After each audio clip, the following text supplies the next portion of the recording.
Hello Aaron, the will tells a story in which a girl who thought she was better than me best me for 6 months.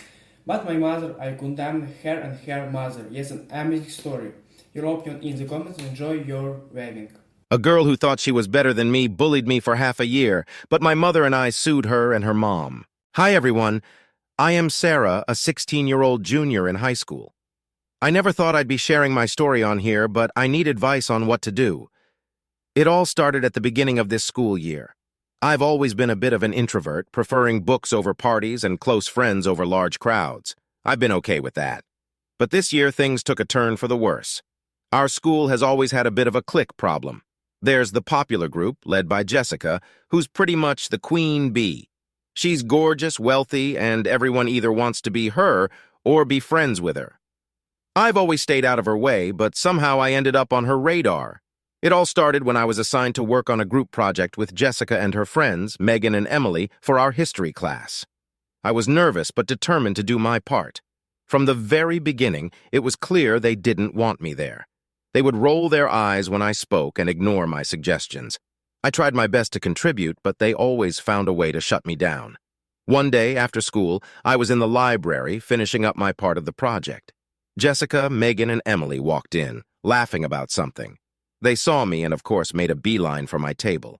Jessica smirked and said, "Oh, look, it's the nerd, burying herself in books as usual. Got any new spells to share, Hermione?" I tried to laugh it off, but it hurt. "I'm just finishing our project. Did you guys finish your parts?" Jessica rolled her eyes. "Yeah, whatever. We're done. Just make sure you don't mess it up." After that encounter, things started to escalate. They'd bump into me in the hallways, accidentally spill their drinks on my clothes, and spread rumors about me. The whispers and giggles followed me everywhere I went. My locker was vandalized with cruel messages, and my books would often go missing. I didn't want to tell my parents because I didn't want to worry them. My mom, Claire, is a nurse, always busy with night shifts, and my dad, Tom, is a truck driver, often on the road. They have enough on their plates. I also didn't want to seem like a tattletale at school. I thought I could handle it, but it was getting harder and harder to keep it all in. One day during lunch, I was sitting alone at my usual spot when Jessica and her minions decided to have some fun. They walked up to my table carrying their trays. "Is this seat taken?" Megan asked with a fake sweet voice.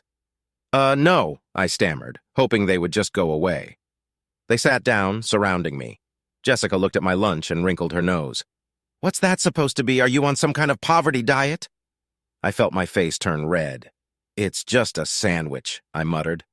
"Looks disgusting," Emily said, pushing her tray towards me. "Here, have some real food."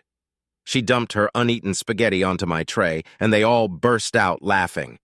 I grabbed my stuff and ran to the bathroom, tears streaming down my face. I locked myself in a stall and cried, feeling utterly defeated. That's when I heard a voice. "Hey, are you okay?" I looked up, startled. It was Lily, a girl from my math class. She was standing outside the stall, looking concerned. "Yeah, I'm fine," I lied, trying to compose myself. "Doesn't look like it. Those girls are awful." "You shouldn't have to deal with that," she said gently. I opened the stall door and she handed me a tissue. "Thanks," I whispered, feeling a flicker of hope. Lily sat with me in the bathroom for the rest of the lunch period, just talking about random things to distract me. For the first time in weeks, I felt like someone actually cared. That day marked the beginning of our friendship. Lily and I started hanging out more, and she introduced me to her friends, Sam and Michael. They were different from Jessica and her crew. They were kind, funny, and didn't judge me for being myself. But Jessica didn't like seeing me happy. She upped her game, finding new ways to humiliate me. One day, she even tripped me in front of everyone during gym class, causing me to sprain my ankle. I was at my breaking point. The constant bullying was affecting my grades, my sleep, and my mental health. I didn't know how much more I could take. Despite finding new friends in Lily, Sam, and Michael, the bullying from Jessica and her clique continued. Each day felt like a new challenge, a new humiliation. I tried to endure it, hoping it would eventually stop, but things only got worse. One morning, I walked into school to find my locker completely trashed. Someone had thrown paint all over it, and there were horrible words scrawled in red: loser, freak, and worthless. My heart sank as I saw the mocking faces of Jessica and her friends nearby. "Like your new look, Sarah?" Jessica sneered. Her friends giggled, high-fiving each other. I wanted to scream, to cry, but instead I took a deep breath and started to clean up the mess. My friends found me and helped, their comforting words making it a bit easier to bear. But inside, I was crumbling. The relentless torment was taking its toll, and I felt like I was losing myself. My grades were slipping, and I could hardly sleep at night. I didn't want to go to school anymore, but I knew I couldn't let them win. It was during one of our hangouts that Lily finally spoke up. "Sarah, this has to stop. We can't let them get away with this anymore." Sam and Michael nodded in agreement. "We need to do something," Michael added. "Something that will make them think twice before messing with you again." We brainstormed for hours, coming up with a plan that would turn the tables on Jessica and her gang. It was risky, but we were desperate. We decided to hit them where it would hurt the most, their reputation. Jessica and her friends thrived on being popular and admired. If we could expose their true colors, maybe we could put an end to the bullying. The first step was gathering evidence. We needed proof of their cruelty. Lily suggested we use our phones to record their taunts and pranks. It wasn't hard. Jessica and her friends were always showing off. We managed to capture several incidents on video, including the locker vandalism and verbal abuse. Next, we created a fake Instagram account. We called it Truth Unveiled and started posting the videos anonymously.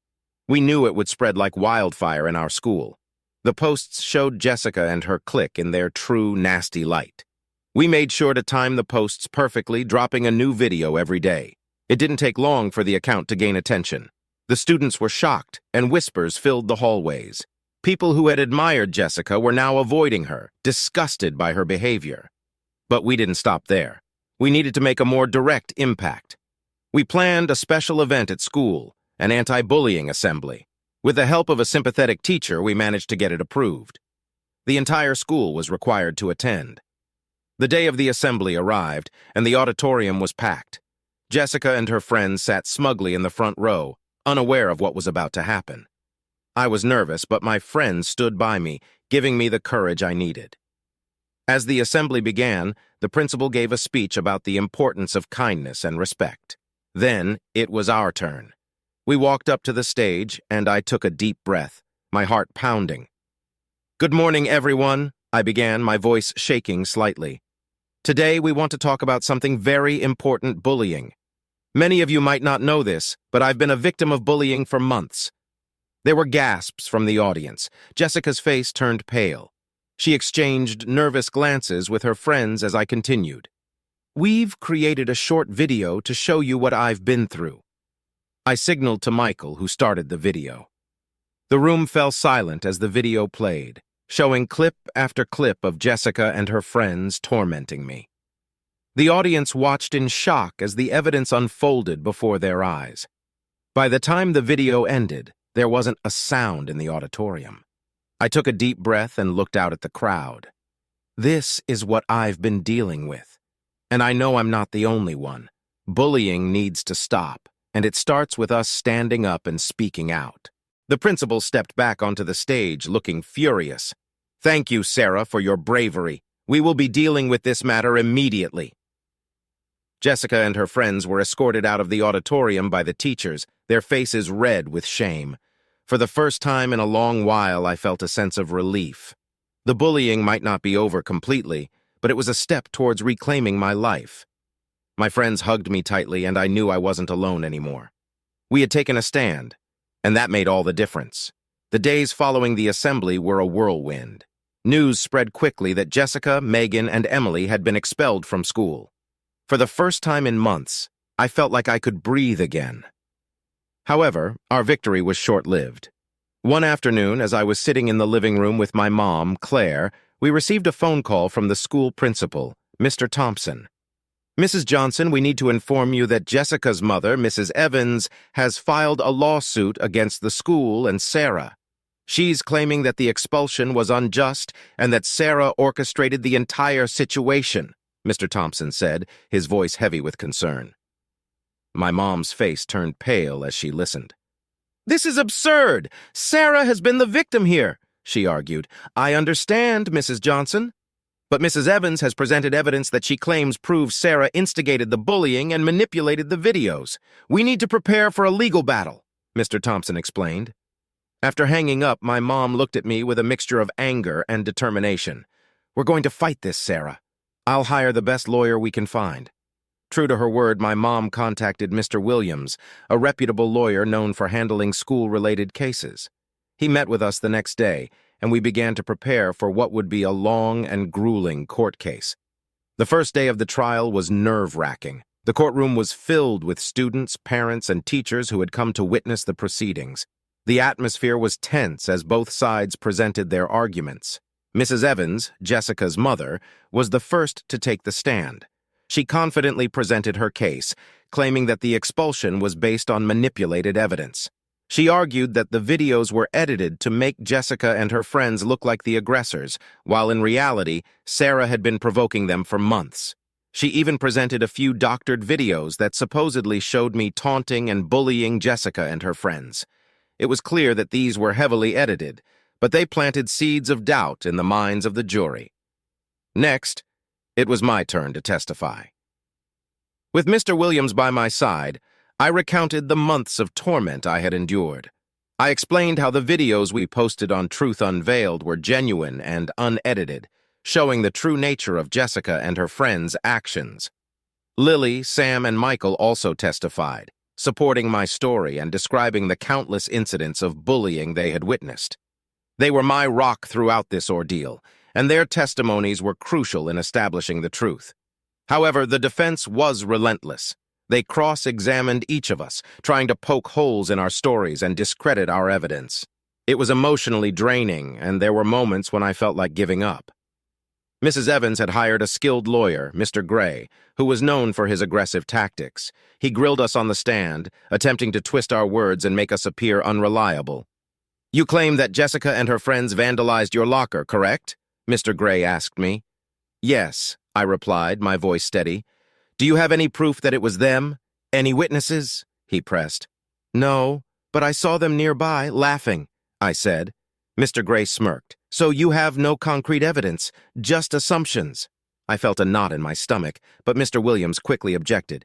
"Objection, Your Honor. The witness has provided a consistent account of the harassment. The defense is attempting to intimidate her." "Objection sustained," the judge said, giving me a reassuring nod. The trial continued for days, with both sides presenting more evidence and witnesses.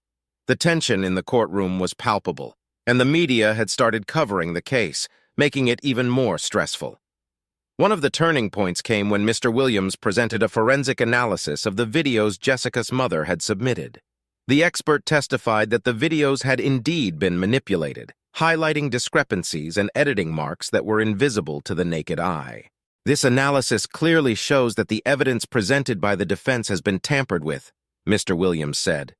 "The original videos posted by Sarah and her friends are genuine and unedited, capturing the true nature of the bullying." Mrs. Evans looked visibly shaken as the expert's testimony undermined her claims. It was a significant blow to their case, but Mr. Gray continued to fight back, trying to shift the focus away from the manipulated videos. The final day of the trial arrived, and the courtroom was filled with a mixture of hope and anxiety. Both sides gave their closing arguments, summarizing their cases and making one last plea to the jury. Mr. Williams stood up, his voice calm and confident. "Ladies and gentlemen of the jury, you've seen the evidence. You've heard the testimonies. Sarah Johnson has been the victim of relentless bullying. The defense's attempt to manipulate the truth has been exposed. I urge you to see through their deception and deliver justice for Sarah." Mr. Gray, on the other hand, tried to sow doubt. "Ladies and gentlemen, this case is not as clear-cut as it seems. There are discrepancies, and we must consider the possibility that Sarah may have contributed to the conflict. We ask you to carefully weigh all the evidence before making your decision." The jury was sent to deliberate, and the wait felt like an eternity. My mom held my hand tightly, offering silent support. Finally, after what seemed like hours, the jury returned with their verdict. The foreman stood up and read the decision. "In the case of Evans v. Johnson in the school district, we find in favor of the defendant, Sarah Johnson." Relief washed over me as the words sank in. We had won. The truth had prevailed, and justice was served. The courtroom erupted in murmurs as Mrs. Evans and her lawyer looked defeated. My friends rushed to hug me, and my mom's eyes filled with tears of joy. Outside the courthouse, the media swarmed us, but I felt stronger now. I knew that I had stood up for myself and fought back against the bullies. It wasn't just a victory for me, but for everyone who had ever been bullied and felt powerless. As we walked away from the courthouse, I felt a sense of closure. This chapter of my life was finally over, and I could move forward with my head held high. The scars from the bullying would always be there, but they no longer defined me. I was stronger than ever and ready to face whatever challenges lay ahead. After the court case, I felt a newfound sense of freedom. The bullying had stopped, and I could finally focus on my studies and friendships without constantly looking over my shoulder. I threw myself into my schoolwork, determined to make the most of this fresh start. However, adjusting back to normal life wasn't entirely smooth. Small problems cropped up, as they do for any teenager. My grades, which had suffered during the months of bullying, needed a lot of work to get back on track. I spent countless hours in the library, catching up on missed assignments and preparing for upcoming exams. It was exhausting, but I was driven by the desire to prove myself and reclaim the academic standing I once had. Socially, things were improving as well.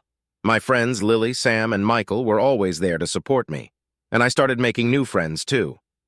I joined the school's debate team, something I'd always wanted to do but never had the confidence for. It felt good to be part of a group and to have my voice heard. But life wasn't without its awkward moments. Some students still looked at me with a mix of curiosity and pity. I couldn't shake the feeling that I was known more for my past as a victim than for who I was trying to become. It was frustrating, but I kept reminding myself that people would eventually see me for more than just my history. One day after school, I decided to take a different route home, wanting to enjoy the crisp autumn air. I was walking down a quiet street when I heard a familiar voice behind me. It was Jessica. "Sarah, wait up!" she called out. I turned around, surprised to see her. She looked different, more worn out than I remembered. She jogged up to me, slightly out of breath. "Jessica, what are you doing here?" I asked, trying to keep my voice steady. She looked at me with a mixture of sadness and desperation. "I've been meaning to talk to you. Can we go somewhere private?" I hesitated, unsure of her intentions, but something in her eyes made me believe she might be sincere. "Okay," I said cautiously. "Lead the way." We walked in silence for a few blocks until she led me down a narrow alley. My gut told me something was off, but before I could react, Jessica turned to face me, her expression hardening. "You ruined my life, Sarah," she hissed, stepping closer. I backed away, fear creeping up my spine. "Jessica, what are you talking about? I didn't ruin anything. You brought this on yourself." She laughed bitterly. "You think you're so perfect, don't you? Always playing the victim. Well, let me tell you something. Because of you, I lost everything. My friends, my reputation, my future." Before I could respond, she lunged at me, shoving me against the brick wall. Pain shot through my back, and I tried to push her away, but she was relentless. "You think you can just get away with it, don't you?" she snarled, throwing a punch that landed squarely on my cheek. My vision blurred as I stumbled, trying to regain my balance. "Jessica, stop! This isn't going to fix anything," I pleaded, but she was beyond reason. She grabbed my hair, yanking my head back and slamming it against the wall. Stars exploded in my vision, and I felt a warm trickle of blood running down my forehead. Panic surged through me, but I was too dazed to fight back effectively. "Everything was perfect until you came along," she spat, her fists raining down on me. She punched my stomach, knocking the wind out of me, and I doubled over in pain.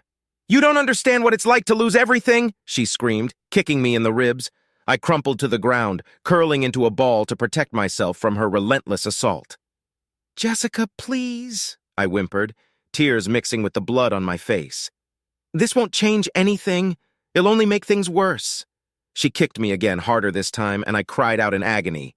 "I hate you, Sarah. You've destroyed my life, and now I'm going to make you pay." I tried to crawl away, but she grabbed my ankle, dragging me back. The rough pavement scraped against my skin, adding to the pain.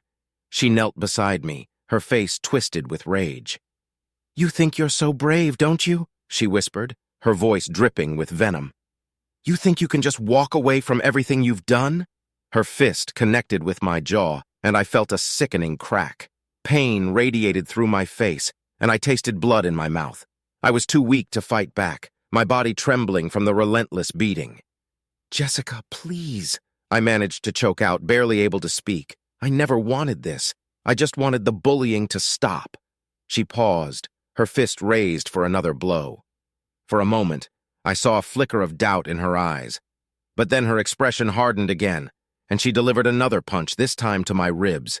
I felt something inside me snap, and a searing pain shot through my chest. I gasped for breath, tears streaming down my face. "Stop it, Jessica!" a voice shouted from behind her. I barely registered what was happening as Jessica was suddenly pulled off me. I saw Lily and Michael rushing to my side, their faces pale with horror. "Sarah, are you okay?" Lily asked, her voice shaking. I tried to nod but winced from the pain. I need a doctor," I whispered, my voice barely audible. Michael called for an ambulance while Lily held my hand, trying to comfort me. Jessica stood a few feet away, her face pale and her hands trembling. She looked like she wanted to say something, but then she turned and ran, disappearing into the night. The paramedics arrived quickly, and I was rushed to the hospital. The doctors worked to stabilize me, and I spent the next few days recovering from my injuries. My mom stayed by my side the entire time, her face etched with worry and anger. We filed a police report, and Jessica was arrested for assault. The legal battle that followed was intense, but this time I wasn't alone. My friends, my mom, and even some of my classmates supported me, ensuring that justice was served. As I lay in my hospital bed healing from my wounds, I realized that I was stronger than I had ever given myself credit for. The scars from the bullying and the assault would always be a part of me, but they no longer defined me. I was a survivor, and I knew that no matter what came next, I would face it head-on, with the strength and resilience that had carried me through this nightmare. After I was released from the hospital, I knew that I couldn't let Jessica and her mother get away with what they had done. With the support of my mom, friends, and the community, I decided to take legal action against Jessica and her mother, Mrs. Evans. They needed to be held accountable, not just for my sake, but to prevent this from happening to anyone else. Our lawyer, Mr. Williams, filed the lawsuit, and the case quickly gained attention. The media covered every detail, and the school community watched closely. This time it wasn't just about my suffering, it was about standing up against a culture of bullying and abuse. The trial began a few months later. Jessica and her mother were charged with assault, and Mrs. Evans faced additional charges for child neglect and failing to control her daughter's violent behavior. The courtroom was once again filled with familiar faces, students, teachers, parents, all eager to see justice served. Mr. Williams presented our case with precision. He called witnesses to testify about the bullying I had endured, including the recent assault. Lily, Sam, and Michael provided powerful testimonies, describing how they had found me battered and broken after Jessica's attack. "I'll never forget the look in her eyes," Lily said, her voice trembling. "It was pure rage. She wanted to hurt Sarah, and she did." Michael added, "We barely got there in time. If we hadn't, I don't know what would have happened." The prosecution also brought in the forensic expert who had analyzed the doctored videos in the previous trial. He confirmed that Jessica and her mother had manipulated evidence before and were capable of doing it again. When it was time for Jessica to testify, she looked defeated. She recounted her troubled relationship with her mother, who had pushed her to maintain her social status at all costs. It became clear that Mrs. Evans had instilled toxic values in her daughter, encouraging her to bully and manipulate others to stay on top. "My mother always told me that I had to be the best no matter what," Jessica admitted, her voice breaking. "She said that people like Sarah were just obstacles in my way. I didn't know how to stop." Mrs. Evans, however, remained defiant. She denied any wrongdoing and claimed that she was only trying to protect her daughter. "Sarah and her friends are the real bullies," she insisted. "They've been targeting Jessica from the beginning." Mr. Williams cross-examined her, revealing the contradictions in her statements and exposing her lies. The jury watched as Mrs. Evans' facade crumbled under the weight of the evidence against her. After several days of testimonies and arguments, the jury was sent to deliberate. The wait was agonizing.